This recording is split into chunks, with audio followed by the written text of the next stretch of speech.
This episode is brought to you by Windrose Recovery, a family of premier addiction treatment programs in southeastern Wisconsin. Privately owned, Windrose Recovery offers a full continuum of personalized care for those struggling with addiction, including the Manor for residential treatment, Midwest Detox for inpatient detoxification, and Windrose Counseling for outpatient treatment. With highly personalized treatment focused on trauma, Dr. Chantal Thomas and her expert team offer an authentic experience, creating the kind of deep emotional change that's crucial for long-term recovery. If you or someone you love is struggling with addiction, call Windrose Recovery at 414-409-5300. You can learn more about Windrose Recovery by clicking the link in the show notes or by visiting windroserecovery.com. Thank you for listening to The Path to Authenticity. My name's Tom Gentry. I think of this show as the opposite of small talk. You'll hear real conversations with real people who know who they are. We talk about what makes them who they are, how they became who they are, and how we might become truer expressions of who we are. I'm Amani Sherif, and this is The Path to Authenticity.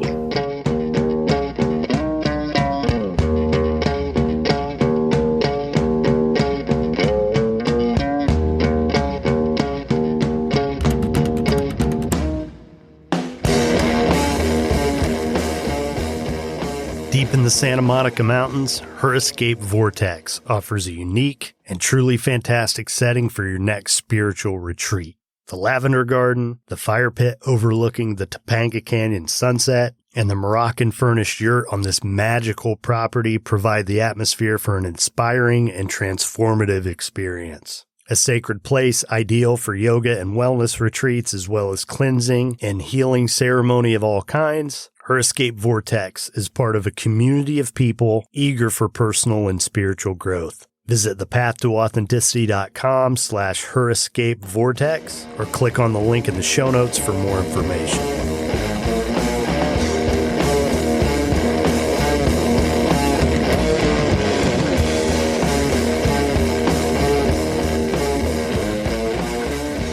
If this is your first time here, thanks for checking it out. If not, thanks for coming back.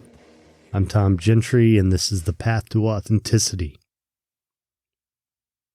Episode 141 for Tuesday, September 14th, 2021, featuring a conversation with Amani Sherif.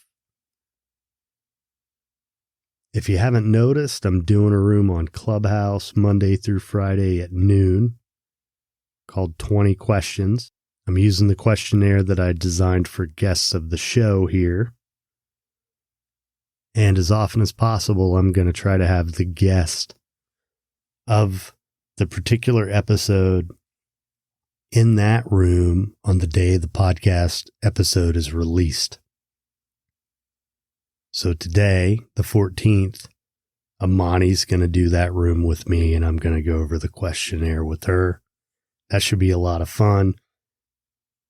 I did it this entire last week. Most of the week before seems to have a pretty good turnout most days. Sometimes it goes beyond the 20 questions and turns into a discussion with the topic. Still kind of getting a feel for it, but this is something I've been wanting to do for a while, to do some sort of episode for this every day to tie in with the podcast. So I'm excited about that. Have a couple events on the horizon here. Have an 8-week series of groups called Path to Purpose. It'll meet on Saturday afternoons beginning October 16th. I want to put together a group of 8 people, and I have several showing interest already. So if you feel like you want to do a little bit of a deep dive, who am I? What do I want? What's my life mission? And have some support around that. Path to Purpose. There's a link in the show notes. Also doing a retreat at the beginning of January. the theme of reconnection for people in recovery. Excited about that too. And again, you can learn more about that through the link in the show notes. But I'm really happy to share this episode with Amani. I met her in a room on Clubhouse called Man Enough, which meets on Sunday mornings at 9 a.m. Always a compelling conversation. Lots of folks from the UK, others like me from the East Coast of the United States, and even some people out on the West Coast who are getting up bright and early to take part in this conversation every week. So it's definitely worthwhile and something to check out, particularly if you're interested in men's issues. So Amani has always stood out to me as just a powerful person, and just have always kind of had in the back of my mind that I wanted to get her on the podcast, and just asked her a couple weeks ago, and she was very gracious. We had a fantastic conversation. She was very giving of herself. Very interesting woman. Not enough superlatives to describe her adequately. So here you go. Hope you enjoy it. Amani Sherif.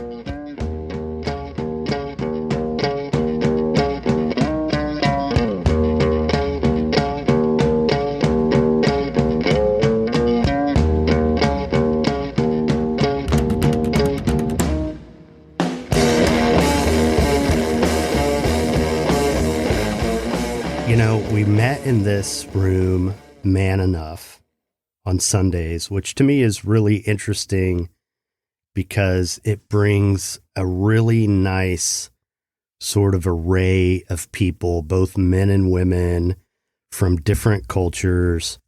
And we talk about all these different topics related to manhood and men and women in relationships. And often the subject of the room is relatively controversial.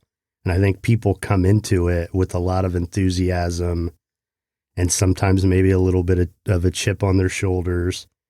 But, you know, it always ends up being a really deep conversation with lots of powerful contributions, right? Yeah. So you have stood out to me from the very beginning because you just have a spine in a way that stands out to me. And it's apparent to me that you've done a lot of work on yourself.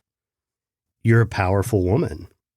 And I feel like as someone who works with men and wants to help men be better, when I see powerful women and the way that men respond to them, to me, it usually ends up coming out one of three ways. Either they can't handle it and they back away, like out of a place of passivity, or it brings up their insecurities and it comes out in the form of anger or resentment or something of the kind, or it inspires them to be better men. And that's what I get from you.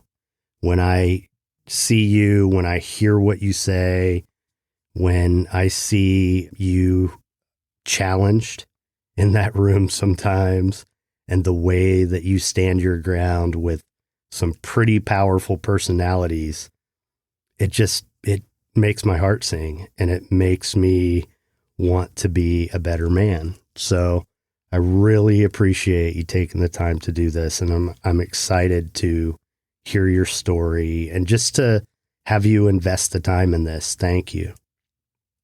You're welcome, Tom. That's such a beautiful thing for you to actually say to me. No one has ever articulated it this way, so thank you so much for this. Does that connect for you? It definitely does connect, and it is a big part of my story, yes, especially with men. Yes. Okay. So let's talk about your story. Where were you born? Where did you grow up? So I was born in Tripoli, Libya. I grew up there. I went to university there. I graduated from law school. And I grew up in a family. So the whole culture is very traditional. We have a very traditional culture in Libya. But I grew up in a family where we were encouraged to think outside the box.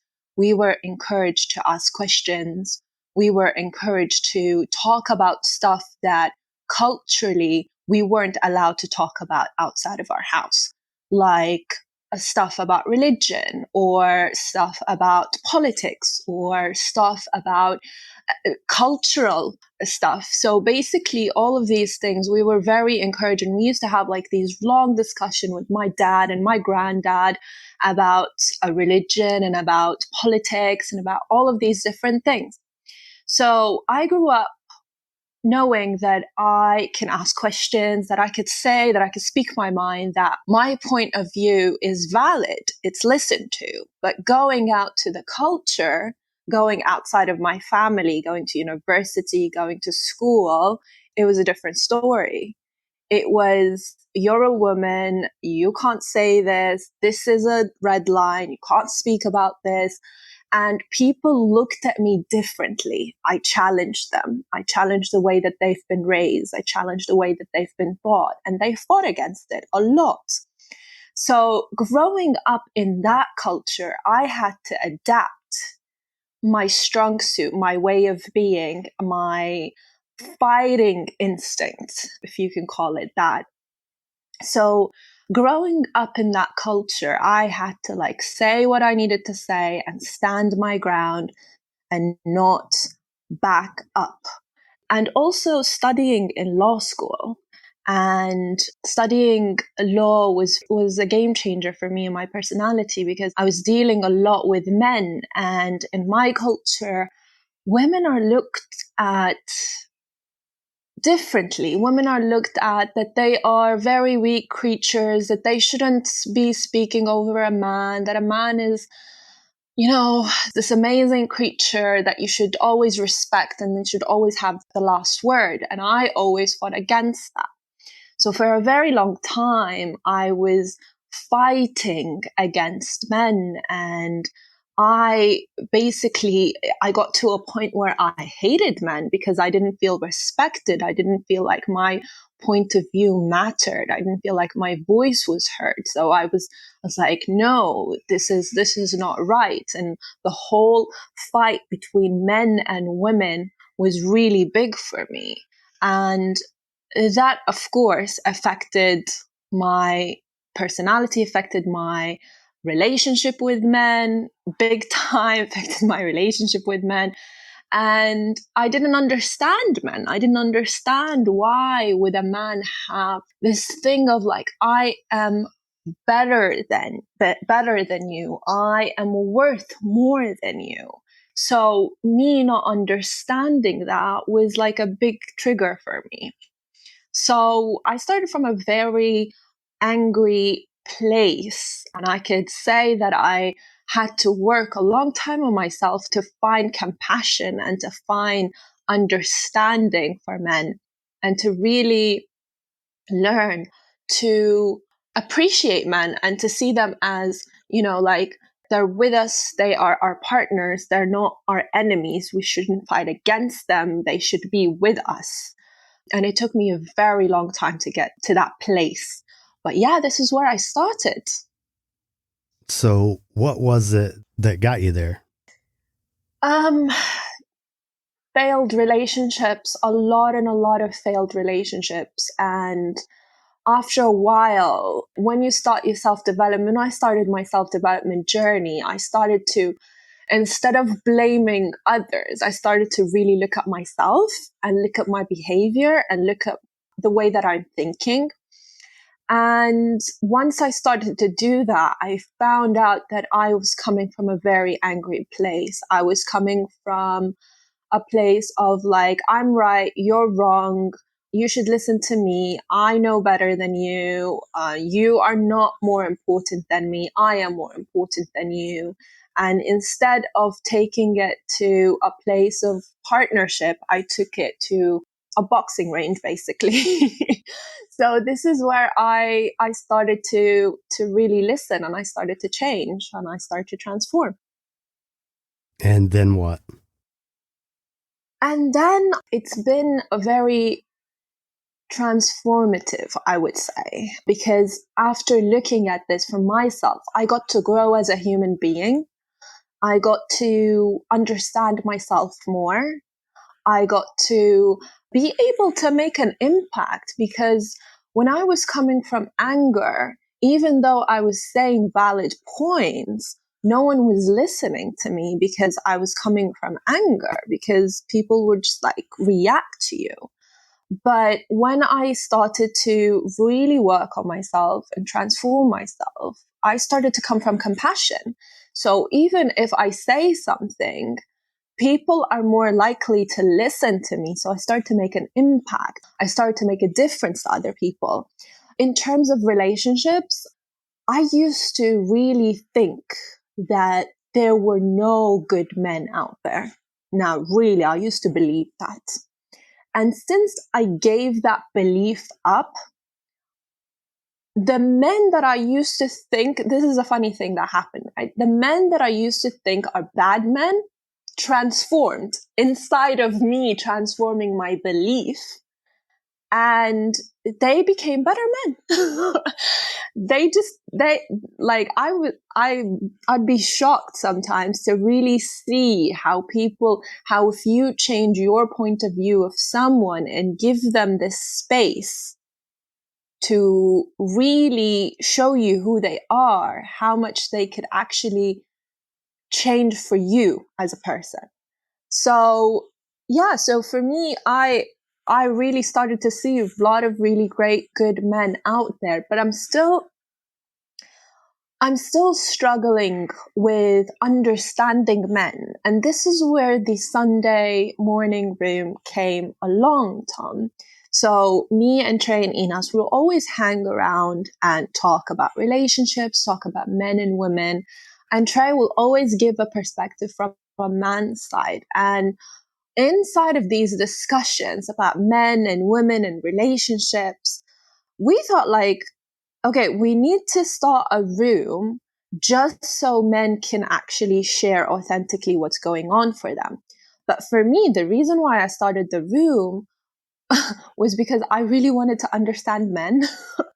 I really thought that, okay, I worked on myself. I've done all this healing. I'm a transformed person right now, but I still don't understand men. I still don't get how they think. And the room started from a place of, I'm going to take every Sunday, every week from my whole weekend and just really give it to men so I can understand them.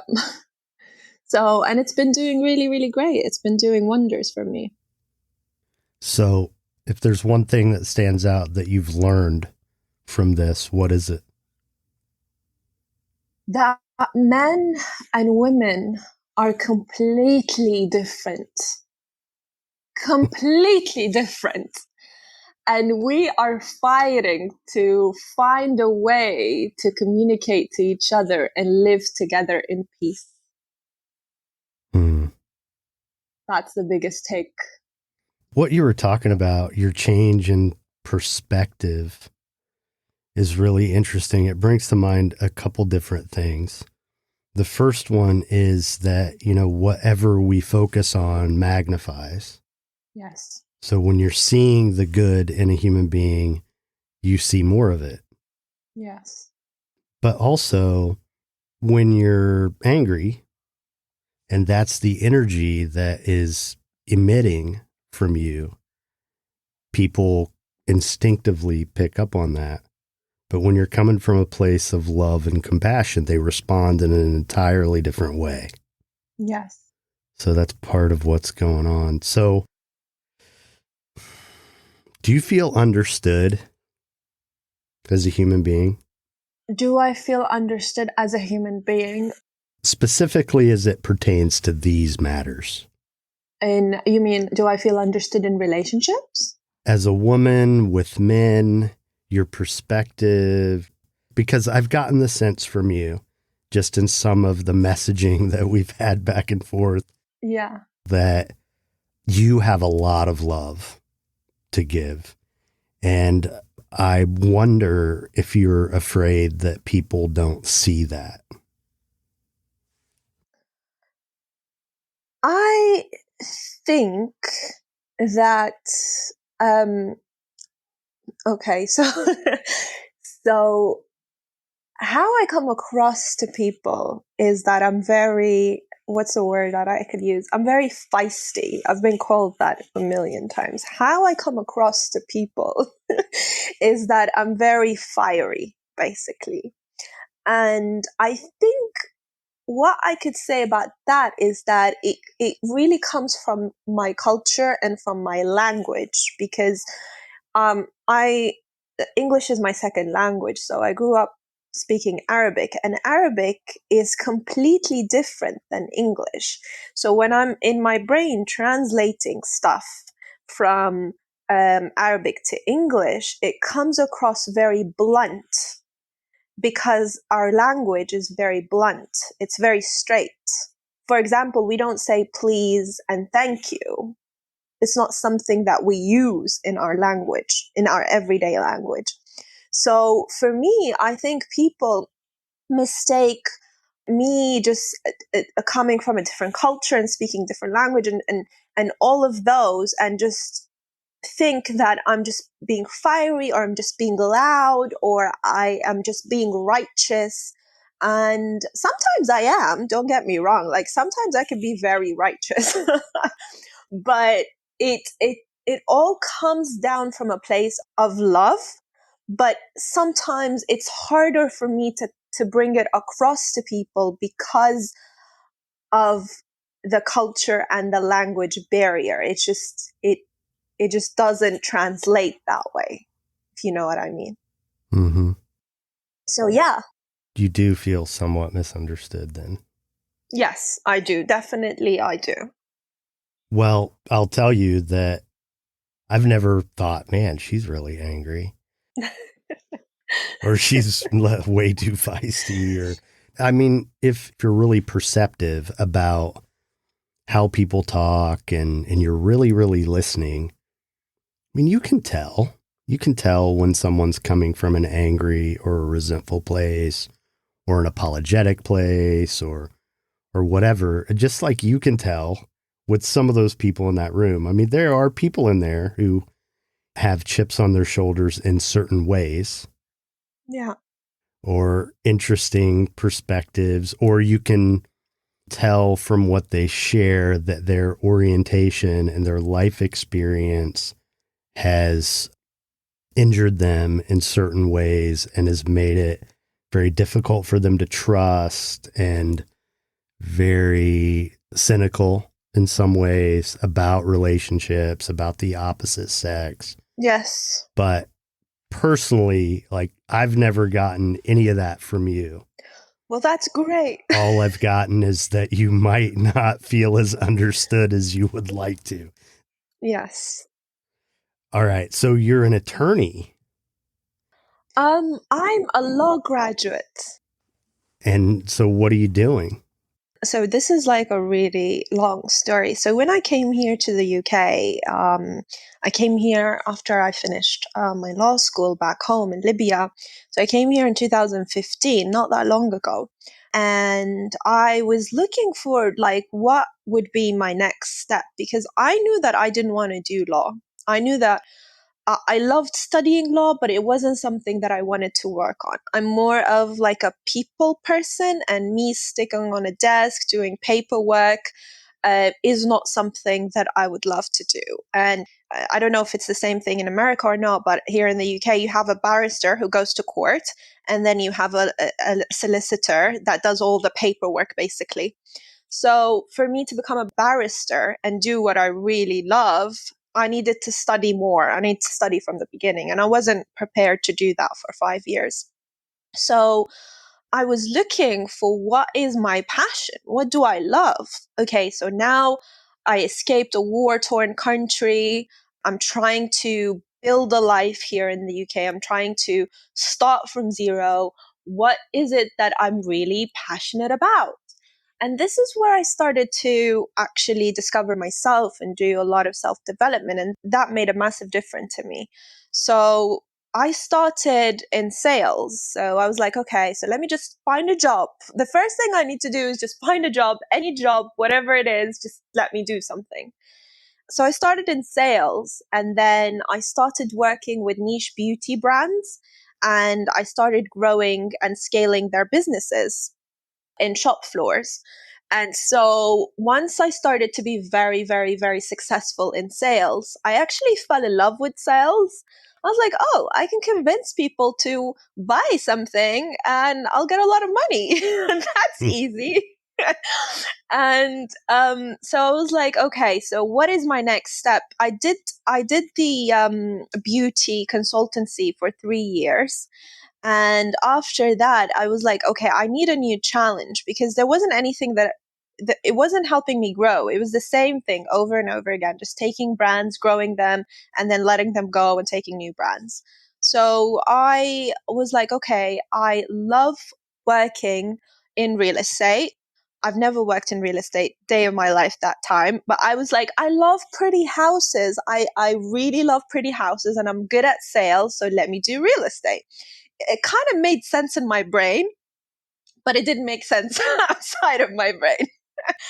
So I started applying to real estate agencies, and I got no and no and no and no. And I think I applied for 100 until I got to basically go to an interview. And I knew that if I went to an interview, and this is something that I got from self-development, I knew if I went to an interview, I will get a job.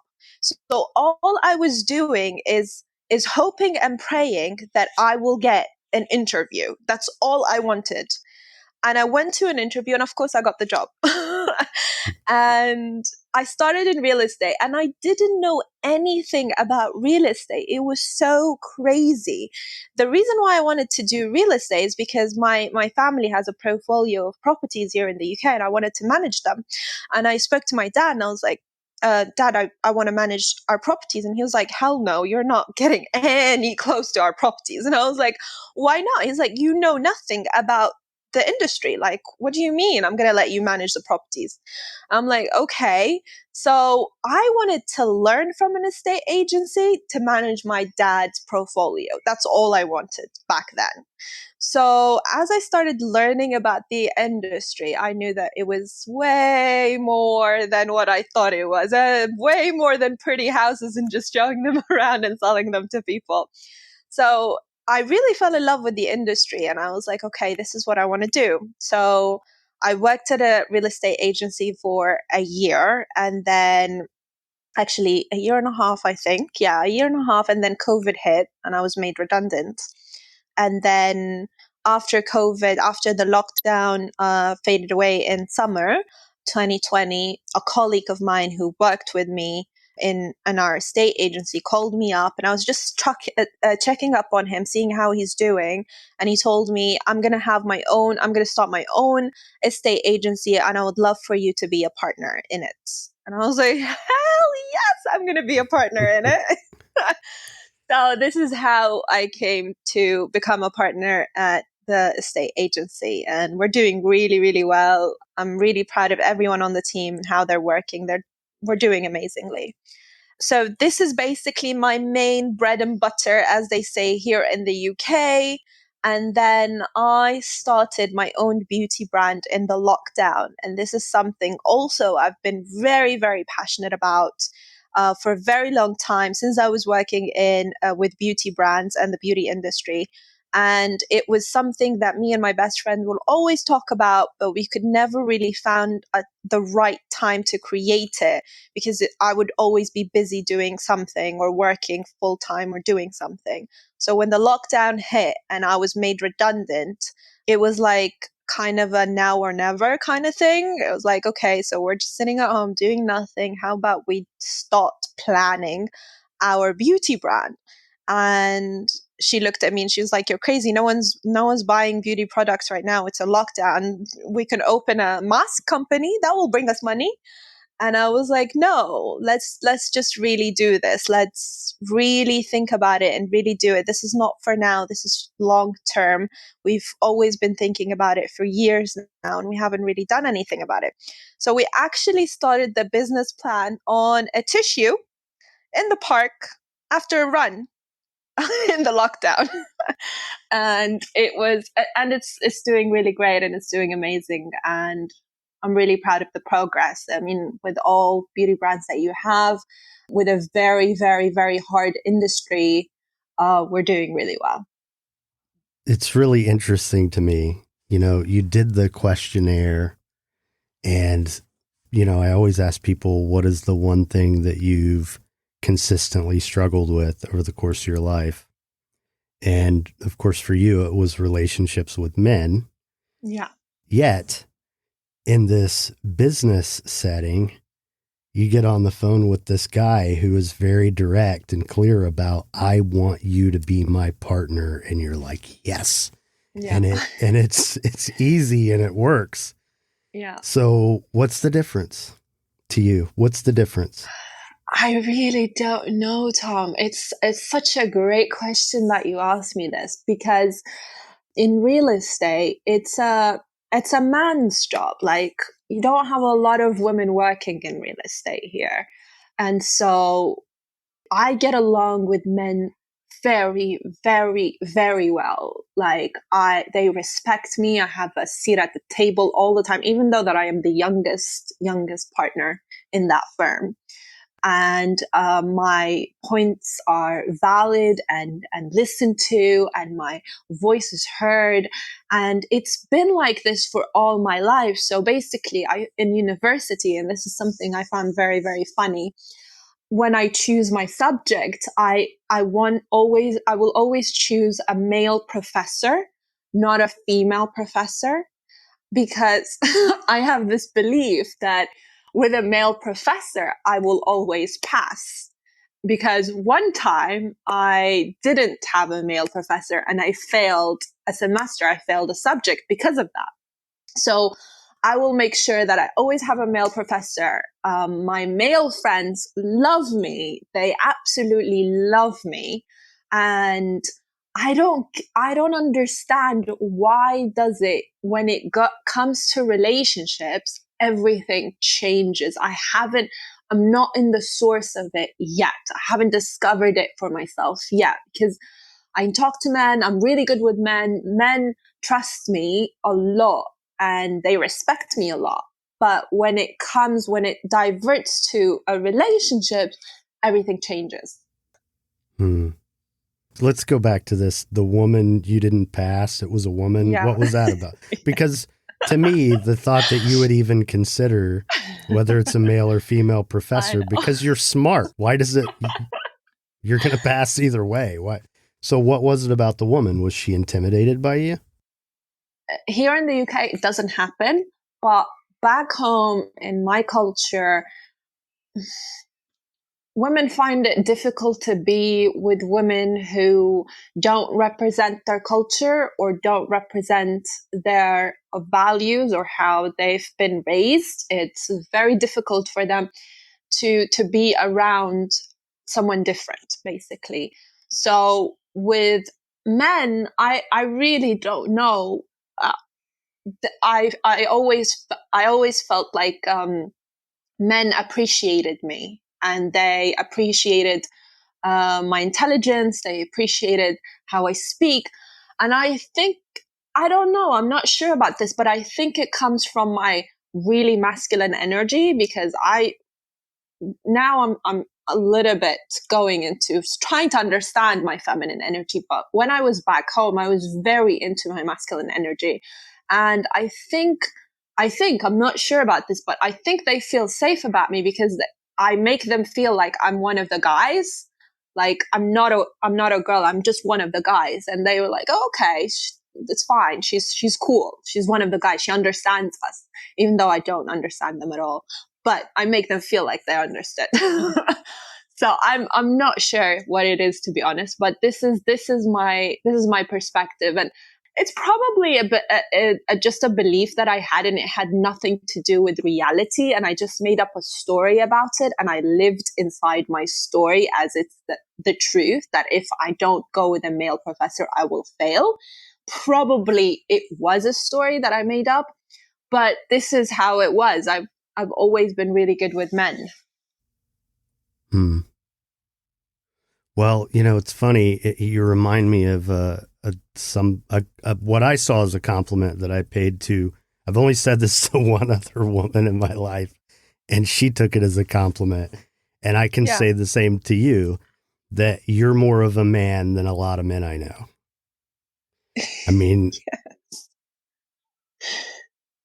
You do have strong masculine energy.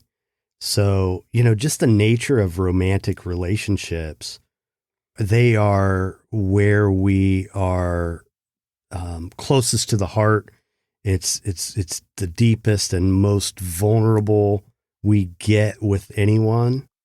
So, like going back to what I said about you in the beginning and about powerful women in general, men, I think, respond to them in three different ways. Either they wimp out and don't go near her, or they get angry and, tell themselves they don't like her, or she's a bitch, or I hate her, or whatever it is, or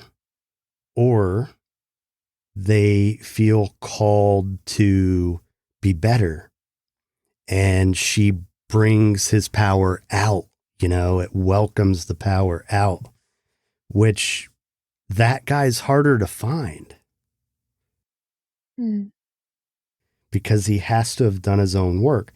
But Amani, this is really like a pretty comfortable thing for me. Like I've done a lot of these now, but with you, I'm like, I better, I need to be ready. like I got to have my shit together for this, I mean, and I think that's kind of what it is.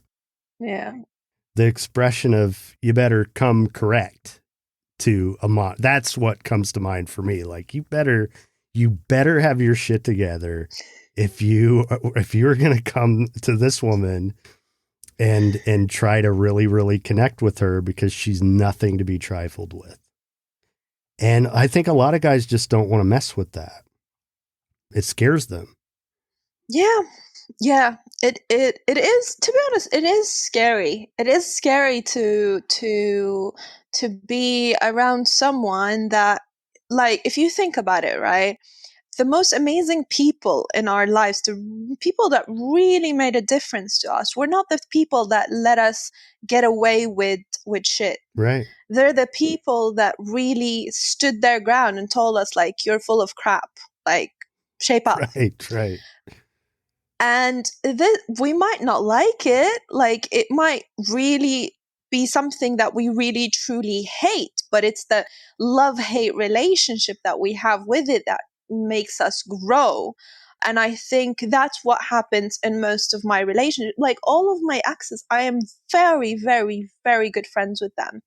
And the reason why I'm very good friends with them is because I make sure that the relationship doesn't end in a way that there is resentment or there's any type of hate. And they also know that I challenge them for them to be better people.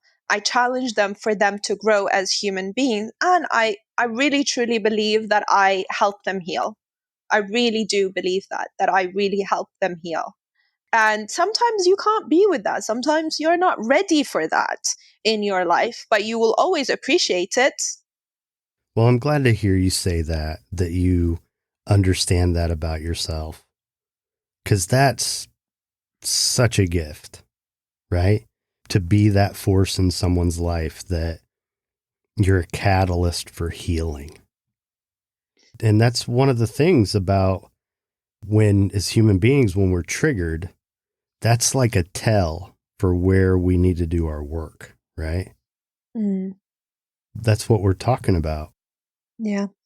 Speaking of being someone who helps people heal, One of the things I heard you say recently, which I related to, is that people open up to you. Yeah. Tell me about that. I always felt like since a very young age, I always felt like I have this kind of, I didn't understand it at first, but I kind of used to call it a gift where people will just literally tell me their deepest, darkest secrets. They would feel at peace with me. They will feel like they can talk to me about stuff that maybe they are not able to talk to about anyone else in the world, basically. And I think after understanding myself, this happens because even though I was very righteous, and I still am righteous, but I really come from no judgment.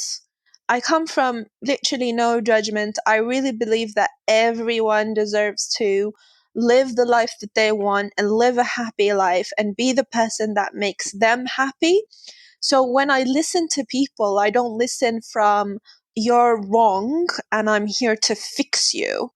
I listen to people from a place of compassion. I listen to people to understand them. I'm always like really curious about how people think. So I listen from that place. And when you're listening to people from that place, when you give them this space with no judgment, you would be shocked of how much people are willing to share with you. No, I'm not. Actually, I'm not. No, it's critical. And it doesn't surprise me when you talked about where you come from in terms of your immediate family and how you were taught to think outside the box and question cultural norms and all that stuff. Of course, there's an absence of judgment that comes from that. Mm. So I can see where that would sort of cultivate that in your personality. Mm-hmm. That's a gift, you know? I mean, one of the things that I love about my parents, you know, there were a lot of things that they could have done better. Yes. But they taught me to think for myself. Yes. And they taught me also to stand up for what was right and not to be daunted by the resistance that comes from that. Just do it anyway. Yes. And I imagine your parents probably gave you the same sorts of messages, right? Yeah. As you said, parents, of course, every single parents would have done a better job. And I think we can always share about all the mistakes that our parents made. But for me, I think the best thing ever that my parents ever taught me is to think outside the box, to stand up for what I really truly believe. And the last thing is for me not to care about what people think of me. And that was like one of the biggest lesson that my parents taught me. Like it really helped me throughout my life because I lived all my life in a very judging culture. They judge you over everything. And I stood my grounds. I was like, yeah, okay, cool, but I don't care. I really don't care. That's something I really admire in other human beings because that I didn't get Mm, from my family. And it's a big part of why I went astray because I was so invested in having their favor mm, and not being rejected or not being abandoned. And it was really about a deficiency of self-esteem that I couldn't be that. So I've always seen it in other people and really admired it. And I guess on some level wished I was more like that. And I guess the good news is that I have become a lot more like that than I ever was. So that's good. amazing. I want to ask you about the personal development work you've done. Tell me about that. So, the personal development work I actually stumbled in by chance. In 2015, I just came to London. I was figuring myself. My dad bought me a ticket to Tony Robbins and was like, "You're going." And at that time, I didn't know who Tony Robbins was. I didn't know anything about self-development. I didn't know anything about coaching. I thought I was the queen of the world and no one ever knew everything about everything. And who is this person that you want me to see? So I went kicking and screaming, to be honest. I went because he literally told me, you have to go. I was like, I don't want to go. He was like, I paid £700 for this ticket. You're going. So I was like, okay. So I go to Tony Robbins, and I remember sitting in my chair waiting for him to come out. I was so upset. I was like, oh my God, what am I doing here? All these happy people, what are they happy about at 8 a.m? It's so annoying. And then Tony comes up and he starts speaking. And within half an hour of him talking, I remember saying, this is what I want. This is what I want to become when I grow up. And it was life-changing for me. That weekend was the best weekend of my whole entire life. I learned so much out of it. And then I started doing more courses. I did another course with Tony Robbins. I did landmark education here in London. I stayed with them. I did lots of courses with them. I did EverCoach. I'd done so many. I got a little bit addicted to it. So I've done so many courses and so many self-development things. I've done I have 2 diplomas, one in small business coaching and one in personal coaching. So I stayed in the work for a very, very, very long time. I'm still doing courses here and there every time I find a chance. I love it. I personally love it. That's great. I mean, I don't know. I feel like one of the gifts that I've had as a human being is that I'm curious about myself. I want to learn about myself and understand myself better. And it's served me very, very well. A lot of people don't have that. And especially working in a world where people most definitely need to change. Mm-hmm. It makes it a lot harder if you're not willing to go inward. Yeah. And evaluate your motives, evaluate your beliefs, all that kind of stuff. It's huge. Yeah. The biggest thing that I discovered while doing all these self-developments about myself is that I was living in a blind spot world where I thought I was taking decisions from my own will, but my decisions were all coming from my fears, my past experiences, who I thought I was, who I believed I was, and what I believed I was worthy of. And it wasn't coming from free will.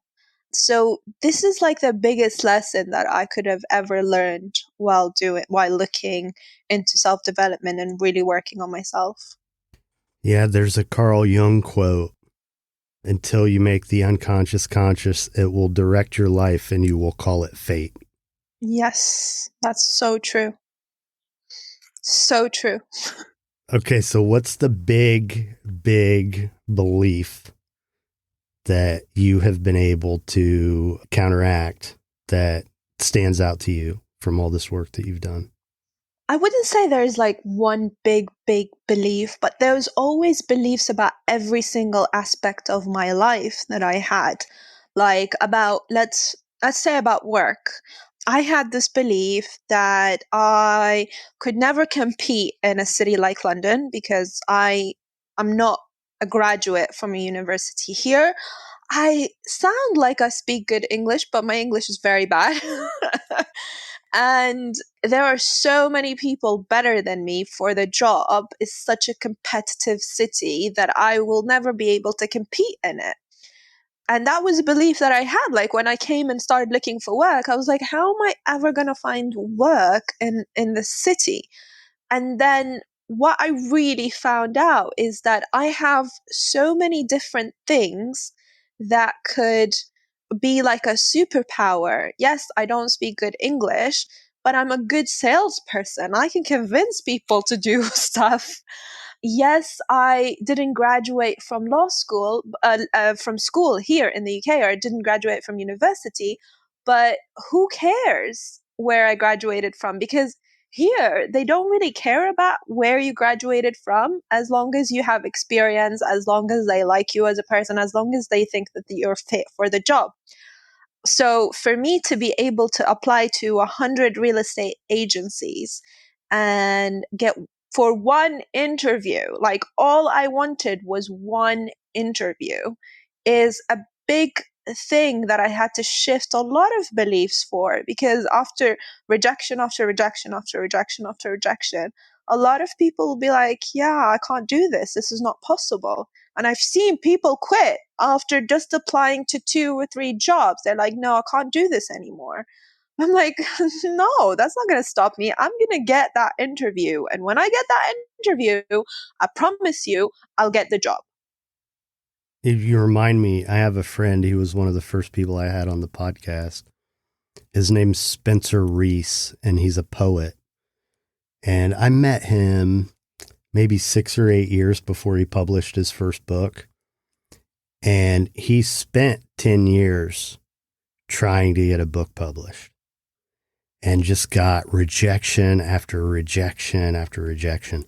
And the first time I went to his house, I was amazed because, you know, when you go through that, most publishers don't bother to write, or if they do, it's a form letter, you know, just boilerplate. But the ones where people took time to give him feedback, he framed them, and they were hanging all over his apartment, you know.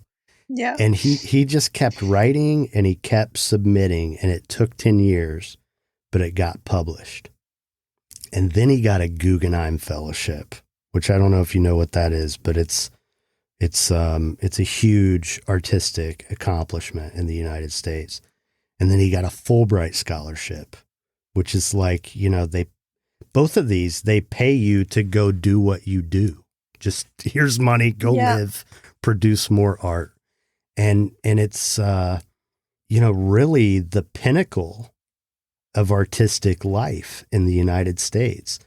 But he didn't quit. Yeah. And he faced such rejection that it amazes me. And when you talk about sales, like if it's something I really, really care about, I can probably sell as well as you can. But if it's not, man, I don't even want to bother. Yeah. And there's no way I could make a living at it. But it's such an incredible thing that not only that you are willing to go through all that rejection, but also just have the conviction that all I got to do is get an interview. And it feels really good to feel that way. I mean, I've gotten to the place in life where it's not a foregone conclusion to me that if I get the interview, I get the job. But what is a foregone conclusion is that if it's the right job and I get the interview, I'll get the job. And I'll know in the interview whether it's the right job or not. And I don't get nervous. You know, I just go be myself and it'll work out the way that it's supposed to. And if they don't accept me, then, you know, that's okay. I don't need everyone to like me or everyone to think that I'm capable. Yeah. And that's, it's a tough place to get when, you know, you have trouble with self-esteem and all that. It's taken a lot of work for me to get there, but I love being there. Yeah, it's a great place to be. I remember, because I feel like not all days are like great days and you're ready to go and everything's great and you're so motivated. No, people need to understand that even the best people in the world have their low moments and high moments. And I think because of all this social media and where we are right now, people thinks that people are just happy. They don't have low moments. They don't have sad moments. They don't have moments where they feel like they've lost so much. They're just happy. And that's not the truth. The truth, as a human being, you're going to have your low moments and you're going to have your happy moments. And I remember one in my very, very low moments. I was in a classroom. I was doing a course. And I was in a very, very low state. And it was fate that the conversation would be about failure, because if you're up to something in life, you're going to fail. I failed so many times. I'm sitting here and talking, oh, I've done this and I've done that, but I've failed so many times and I'm still failing until this day. Even though that I've achieved some stuff, I'm still failing. And I think the thing that really shifted the idea of failure is what one of my coaches said. And I was sitting in a classroom, I was feeling really down, and the conversation was about failure. And she said, there is nothing called failure. And I looked up and I was like, what is she talking about? She was like, failure is made in language. Human beings made failure. There is nothing called failure. If you really truly think about it, failure is you saying that you want to go from A to D and you achieving C. And you sit around, look at yourself, feel sorry for yourself, and then say, oh my God, I failed. I can't do this again. But the reality is you just got to C. You can look at it and see, okay, how am I going to get to point D now? What do I need to do for me to get from C to D? Because you're already halfway through, right? But people don't look at it that way. People look at it as I failed. I am a failure. And they create it in language. Other animals don't have failure in their dictionary.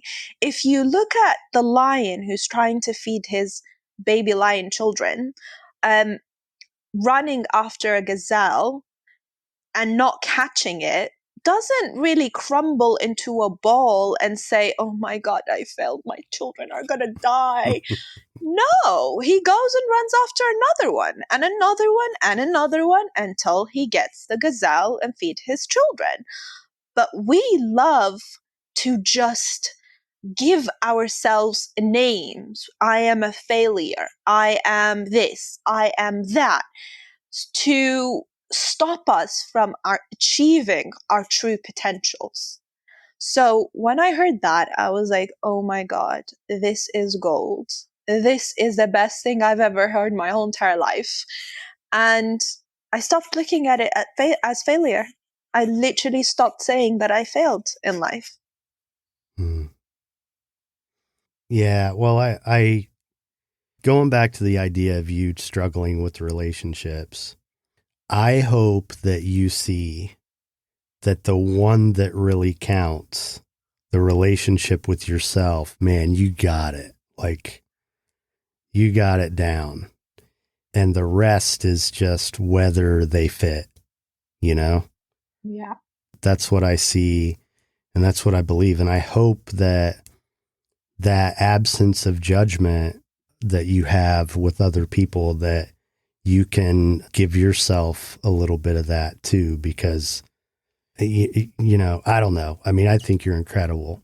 So one thing I want to ask you about, I've seen you posted on Instagram a couple times.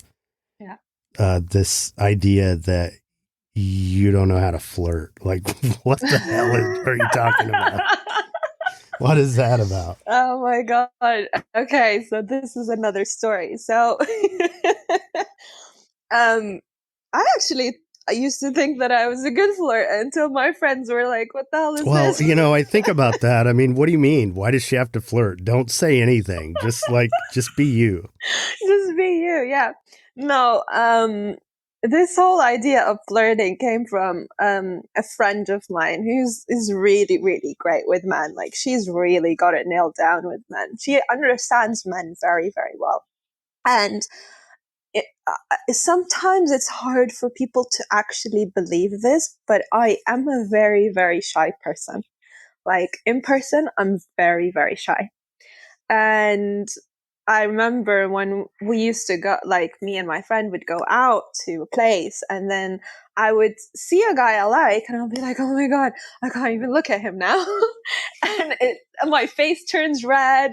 I get so embarrassed, and I get super, super shy. And she's like, you are the worst flirt ever. Like, you really don't know how to flirt. And this is where this whole idea of me being a bad flirt came from. I don't know how to. I can speak to men in certain situations, but when it comes to romantic situations, I'm like very shy and awkward. Well, if you need practice, you know, I'm happy to be here for you. You know, it's funny you mentioned, you asked me when we're scheduling this if we're going to do Zoom. And the first thing that went through my head is Zoom. I have enough of a problem stringing together complete sentences in the first place. How am I going to make any sense if I have to look at you and try to talk to you at the same time? So, well, this has been incredible. I really appreciate the opportunity to get to know you. So, last question. Yes. If you could go back to the younger Amani and give her a word of advice or encouragement, what time in your life would that have been? When would she have needed it most? And what would you say to her? My teenage years. And I would say, like, just go have fun and stop being so hard on yourself. Like, just go enjoy life. Everything will work out. All of the things that you plan for are not going to go the same way. So stop planning, go enjoy your life, and stop being so hard on yourself. Because even though I don't judge other people, I judge myself a lot. This is something I had to learn the hard way. So, yeah.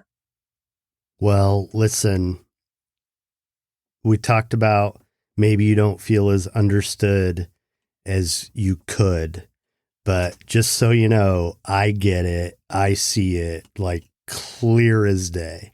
So thank you so much for doing this. And you got to come back sometime. Yes. And I look forward to seeing you on Sundays.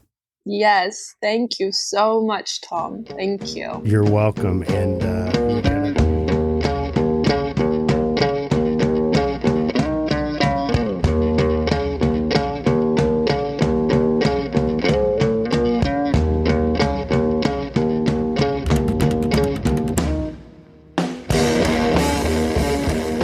Authenticity proudly supports the I Speak Media Foundation, advancing media literacy education through an evolving series of outreach programs within the communities that need it most. For more information, visit ispeakmedia.org.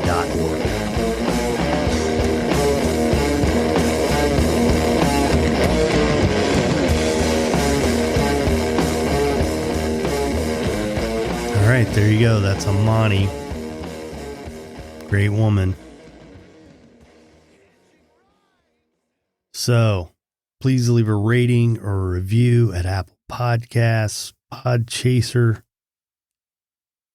whether it lets you like, rate, review, follow, whatever it is, wherever you listen, please do it. Every little bit helps. The complete and unedited interview with Amani is available on Patreon,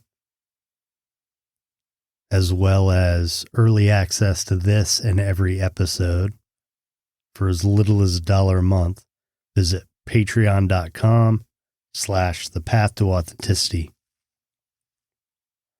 I want to thank the show's sponsors, The Manor and Windrose Recovery, Her Escape Vortex. As always, I want to thank Wendy Chin with Equivox.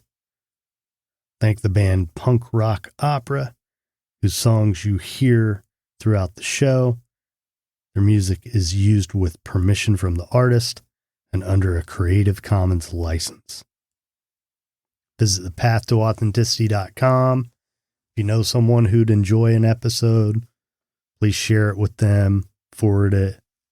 Every little bit helps. man, just talking to someone like this, meeting people like this, makes me feel like I'm doing something right with my life. So thanks again to Amani. Thank you all for investing the time in this podcast and supporting me. Hope you have a great week, and I hope you keep coming back. Be nice.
Hey, we need a guitar player.